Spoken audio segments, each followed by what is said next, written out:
Hello and welcome back, folks. Aaron here once more again, and today we're going to be doing a review of Masked Rider Agito from Kamen Rider Agito. This right here is his ground form. As you see right here, this is basically his base form, or the ground form is locally known for people who do not know. As this is the main form that we see Agito during the events of Kamen Rider Agito, and is the most iconic form of them all. And for those who've seen Kamen Rider Kuga, his armor is a little bit similar to his final armor form, or his ultimate form. As what's it called? As I mentioned before during the Kuga review, that Agito was supposed to be a successor series to Kuga, which the first episode kind of is because they hinted it with the G3, but then afterwards decided to go with their own way, but still a little bit there. So Agito's design, I really do love it, especially with his when he goes to his like final finisher kick form, when he does the open vents on his V-fins. Horns. I'm gonna call them free defense regardless. But yeah, without further ado, folks, that right was everything Kamen Rider Agito ground form comes with. And as you can see, folks, this is everything that Masked Rider Agito comes with, besides him himself, fully built right here, and his all his match color, which I do love the whole color design right here, the black and gold and silver, with the big red eyes as an accent right here, coming out. Really nice design. As you go up and down, we do have a little motif for the chest and shoulder right there, which actually looks pretty, really good. If the hopefully the camera's able to get this. Overall, looking pretty great, if I do say so myself. Or really nice touch of designs right here. And then was the accessories, which same thing with Kuga as his base form. Their base forms do not come with anything besides their manipulator hands, which is the different ones. On Agito, he already has his two close fists, so you can see right there. Then right here we have four different palm hands for like regular open hands, and then some kind of like signature moving finger hands. Besides that, we also have the different V-fin that you can change the faceplate for when Agito decides to go into his finisher form. Actually, right here, the little yellow marking right here is basically when he does his finisher, as is very famous.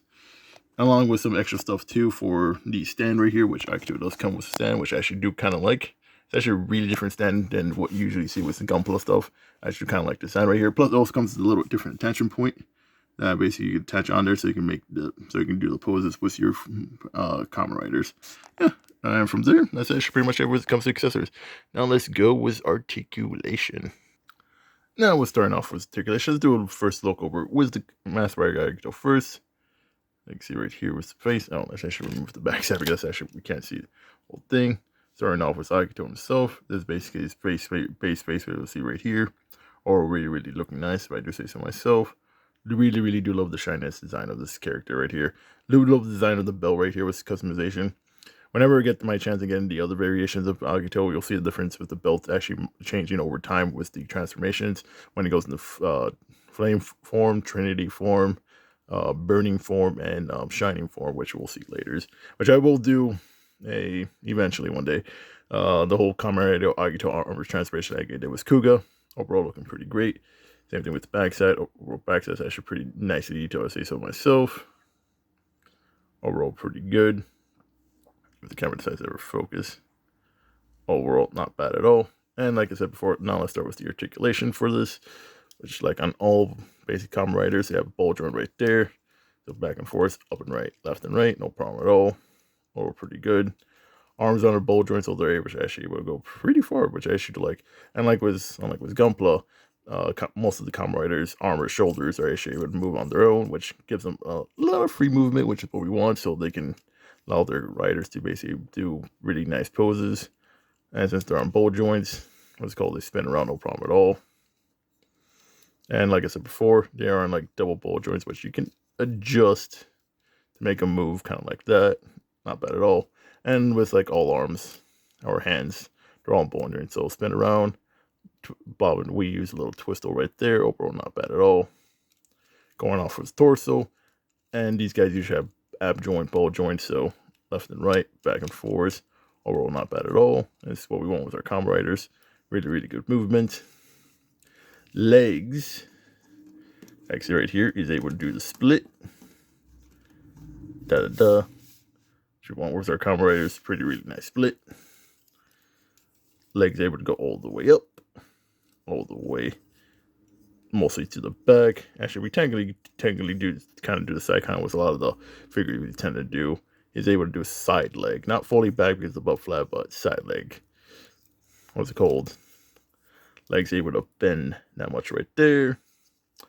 feet is on its own swivel ball joint, so I've been weaved. Swivel, so back and forth.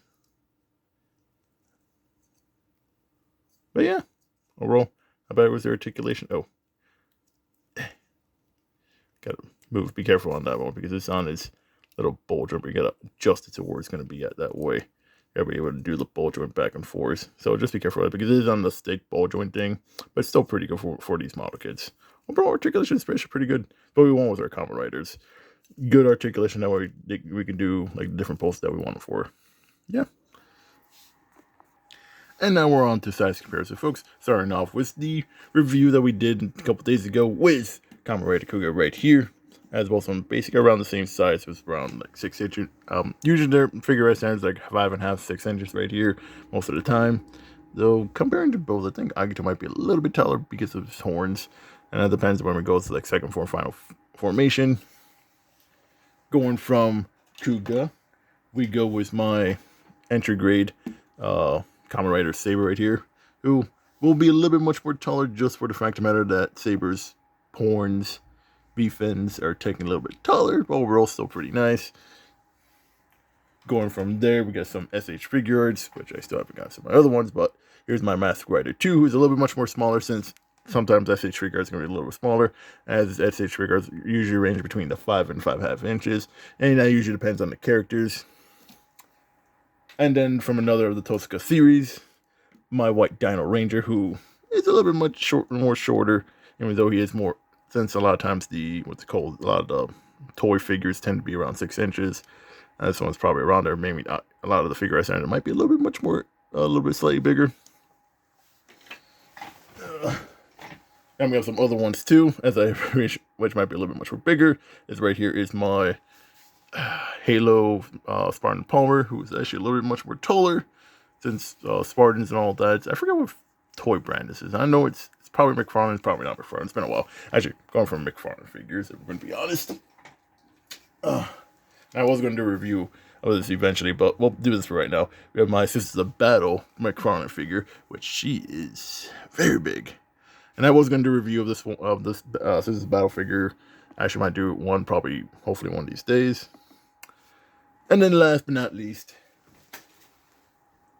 the channel's mascot, my Gundam Estrella, who, like I mentioned before, was Kuga. It's always going to be on the short side since it's like a 5-inch figure.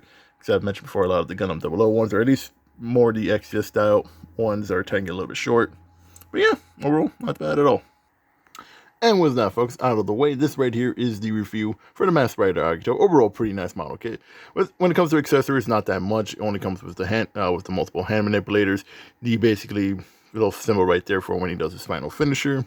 And he does come with a stand, which is still pretty great. The usual price range for on these figure standard of Kamen Rider kits are usually like around $30 or so, plus taxes and whatever shipping handling, depending if you order online.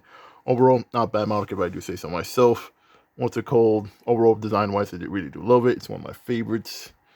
And when it comes to Kamen Rider, especially one of my early ones that I've watched, overall, pretty good model kit. I do recommend this if you're a fan of Kamen Rider and are a fan of Agito, especially with Agito's, 25th anniversary. Because I've been trying to get the rest of more Agito figures, along with a bunch of more other Kamen Rider stuff, I'm going to be honest. Overall, still a great model kit. I do recommend it. And yeah, if you like the video, please consider dropping a like, share, and subscribe. I'd appreciate it, folks. And as always, have a nice day. This is Pardon, saying out. And I'll see you guys on the next one.